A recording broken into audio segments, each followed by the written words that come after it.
Friends, it's 46th day of war in Ukraine.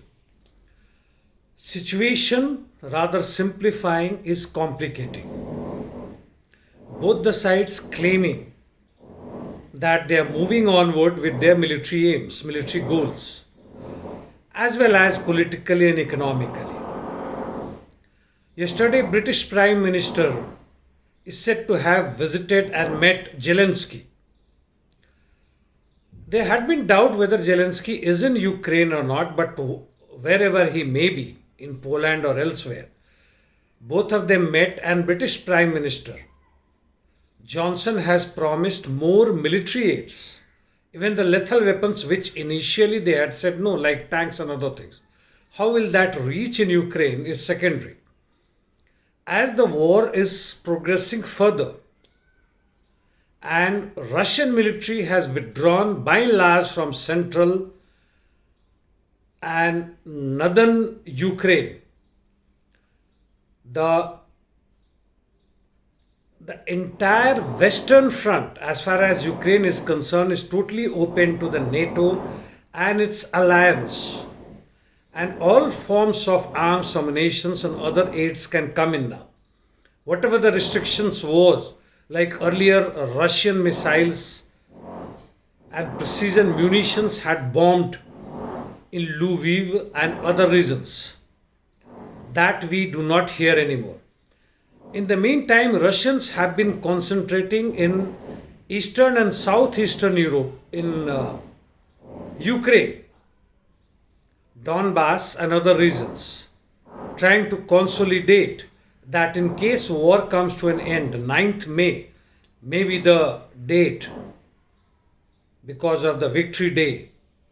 So before that they want to consolidate, and that's the reason why they withdrew their all arms from elsewhere and concentrating here. But same time, this has given an advantage to Ukraine and US and NATO forces to re-equip the enemy as much as possible. And also that includes mercenaries. While talking in mercenaries, yesterday again the effort by Ukrainian army has failed to evacuate Azov and other top Ukrainian military leaders from Mariupol. This time the effort was through sea. They were trying to use a dry cargo ship, but that was identified and was unsuccessful. We know that Russians have agreed that they have faced a significant losses, and America has claimed on that 10 to 15 or up to even 20% Russian military is depleted. Whether we believe or not, but that is the claim and counterclaim. On economic front, the food prices globally has risen. It was to happen, but China too has said, in fact it is doing, that it is buying Russian wheat and other grains and goods in bulk from Russia, which it was taking from the Western countries. That has been negated. And in the meantime, Russia has tried and requested BRICS for a payment mechanism where they can do it directly. Russia is also trying wherever possible. On political front, by the way, today, that is 9th April, yesterday 9th April 2003, and the Americans had started bombing Iraq, and today, that is 10th April, their armed forces moved into Iraq and destroyed it completely.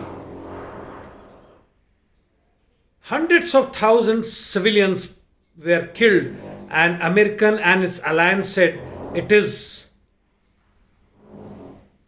part of the war, collateral damage. NATO became part of it later, and UNO silently watched the whole proceedings, and when the war was almost coming an end, they stamped it that it was a right decision, that Americans went inside Iraq to destroy WMD, War of Mass Destruction, which never existed.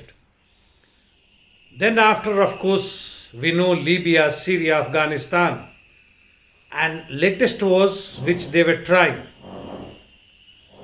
Kazakhstan, where they failed, and now Donbass, with the help of Banderites and neo-Nazis, wherein Russia did the counter-attack prematurely, probably it seems now at this stage.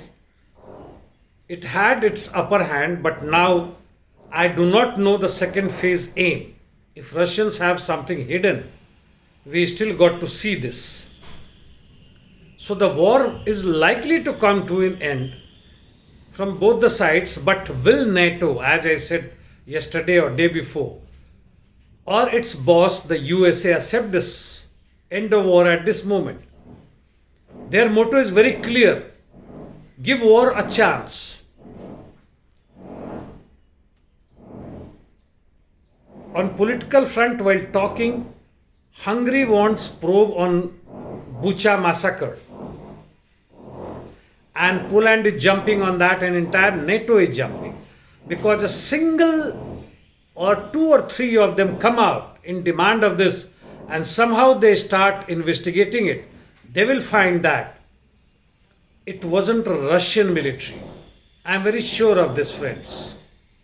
Even the attack in Kramatorsk, the missiles used are not with Russian military, it is with the Ukrainian military.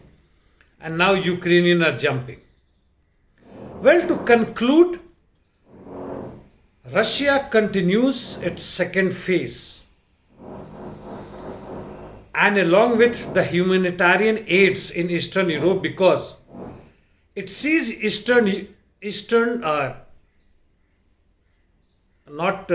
Ukraine, which it sees its part, it looks like, or even if it's independent, not as an enemy like Ukraine, but an independent neutral country like LPR and DPR. That is to be seen. And therefore, it doesn't want the population there to be anti-Russia. That is very clear, we can make out. Well, there is nothing much to say on this. There had been a rally in Lebanese capital in support of Russian military, and of course many left are divided on this.